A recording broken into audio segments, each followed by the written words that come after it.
बहुत से लोग शक्तिशाली लोगों के संरक्षण में सुरक्षित महसूस करते हैं। हम मजबूत रिश्तों, आर्थिक स्थिरता या सुरक्षित दिखने वाली जगहों में सांत्वना पाते हैं। जो दिखाई देता है और जिस पर भरोसा किया जा सकता है, उस पर निर्भर करना मानव स्वभाव है। दाऊद भी ऐसा ही था।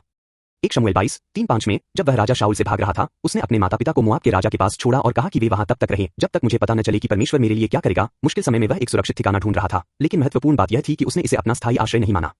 तभी नबी गाद ने परमेश्वर का संदेश लाया, गढ़ में मत रहो, यहूदा की भूमि में जाओ। यहूदा एक खतरनाक जगह थी। वहां शाऊल का प्रभाव मजबूत था और दाऊद के दुश्मन मौजूद थे। इंसानी नजरिए से मोआब में रहना ज्यादा समझदारी भरा विकल्प लगता, लेकिन दाऊद ने आज्ञा मानी। उसने उस जगह को छोड़ दिया जो सुरक्षित लग रही थी और परमेश्वर के वचन का पालन किया। दाऊद ने अपनी समझ या परिस्थितियों पर भरोसा नहीं किया, बल्कि परमेश्वर के कहे अनुसार चला। आज हम भी आसानी से दिखने वाली चीजों पर भरोसा कर लेते हैं। एक स्थिर नौकरी, अमीर दोस्त, प्रभावशाली पद, ये सब हमें एक मजबूत किला जैसा लग सकता है। लेकिन परमेश्वर चाहते हैं कि हम केवल उन्हें ही अपना सच्चा आश्रय बनाएं। बेशक हम कभी कभी लोगों से मदद ले सकते हैं, लेकिन दाऊद की तरह हमें उन पर सिर्फ अस्थायी रूप से निर्भर रहना चाहिए। जब परमेश्वर कहें कि चलो, तो हमें बिना झिझक जाने के लिए तैयार रहना चाहिए। कभी कभी परमेश्वर हमें उन जगहों को छोड़ने के लिए कहते हैं जहां हम सुरक्षित महसूस करते हैं। अच्छी तनख्वाह वाली नौकरी, आरामदायक माहौल, रिश्ते जो हमें स्थिरता देते हैं। परमेश्वर हमें कठिन और अनिश्चित जगहों की ओर ले जा सकते हैं।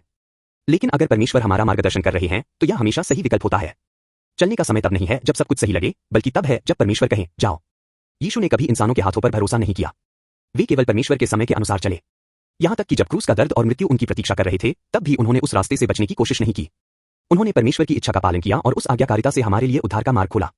तो आज हमें खुद से पूछना चाहिए, मैं किस पर भरोसा कर रहा हूं? मैं अपनी जिंदगी की सुरक्षा कहां रख रहा हूं? क्या मैं पूरी तरह परमेश्वर पर भरोसा करता हूं? और जब परमेश्वर मुझे चलने के लिए कहें, भले ही वह जगह कठिन हो, क्या मैं यह विश्वास करते हुए कदम उठा सकता हूं कि यह मेरे भविष्य के लिए तैयारी है? मैं आशा करता हूं कि आपका भविष्य मसीह में हमेशा एक निश्चित और सुरक्षित जगह की ओर बढ़े।